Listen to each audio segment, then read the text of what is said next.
Assalamualaikum warahmatullahi wabarakatuh. Saudaraku, jin dan setan merupakan salah satu makhluk Allah yang ada di sekitar kita.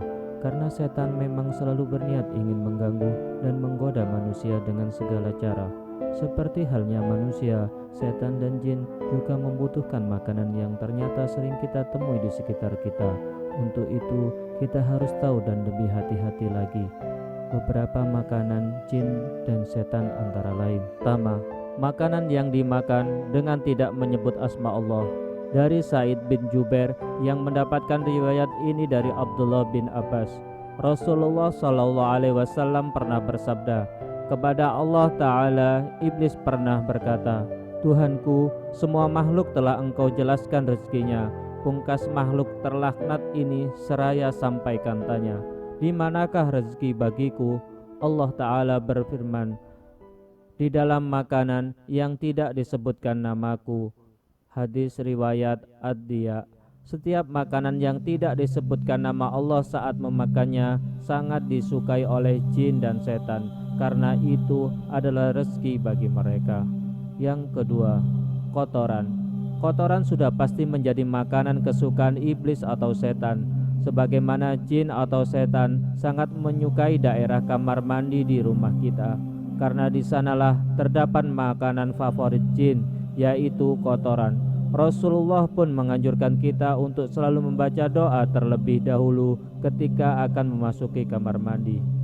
Dari Zaid bin Arqam, Rasulullah SAW pernah bersabda, sesungguhnya kamar mandi itu dihuni oleh jin. Oleh karena itu, apabila seorang di antara kalian masuk ke kamar mandi, maka katakanlah, Allahumma inni a'udzubika minal khubuthi wal khaba'ith. Ya Allah, aku berlindung kepadamu dari gangguan jin laki-laki dan jin perempuan.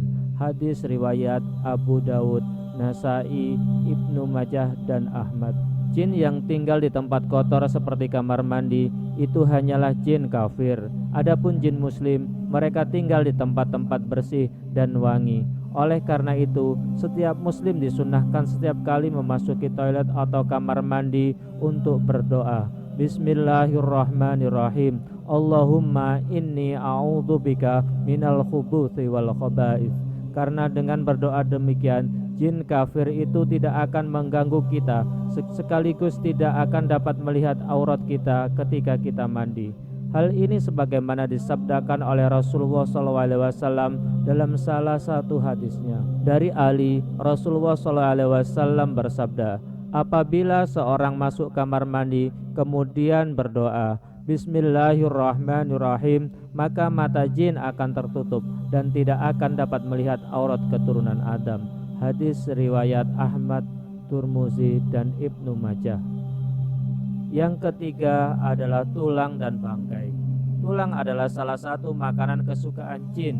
Tidak hanya anjing dan kucing yang menyukai tulang, namun jin sangat menyukai tulang. Jadi sebaiknya jika Anda telah menyantap daging atau ikan, sebaiknya tulang langsung dibuang di tempat sampah. Jangan simpan tulangnya di dalam rumah karena dapat mengundang jin untuk ikut bersantap bersama keluarga. Tulang dan kotoran merupakan makanan jin. Keduanya termasuk makanan jin yang paling disukai. Aku pernah didatangi rombongan utusan jin dari Nasibin, dan mereka adalah sebaik-baiknya jin. Mereka meminta bekal kepada aku, lalu aku berdoa kepada Allah untuk mereka agar tidaklah mereka melewati tulang dan kotoran, melainkan mereka mendapatkannya sebagai makanan. Hadis riwayat Bukhari. Yang keempat adalah darah. Jin atau setan sangat menyukai darah, baik itu darah hewan atau darah manusia, entah itu darah luka maupun darah haid kaum wanita. Itulah alasan mengapa untuk para wanita sebaiknya tidak membuang sembarangan bekas pembalutnya. Sebaiknya bersihkan dulu sebelum benar-benar dibuang ke tempat sampah. Yang kelima adalah janin bayi. Hal ini paling mengerikan. Jin atau setan juga gemar memakan bayi dalam kandungan. Biasanya untuk wanita yang sedang hamil tidak diperkenankan keluar malam tanpa pengawasan dari suami atau keluarganya. Alangkah baiknya jika bayi dalam kandungan dibacakan selalu ayat-ayat suci Al-Quran demi menangkal pengaruh-pengaruh jahat jin dan setan pengganggunya yang ingin menyantapnya atau mencelakainya. Wallahu alam bisawab. Itulah 5 makanan kesukaan jin dan setan. Wassalamualaikum warahmatullahi wabarakatuh.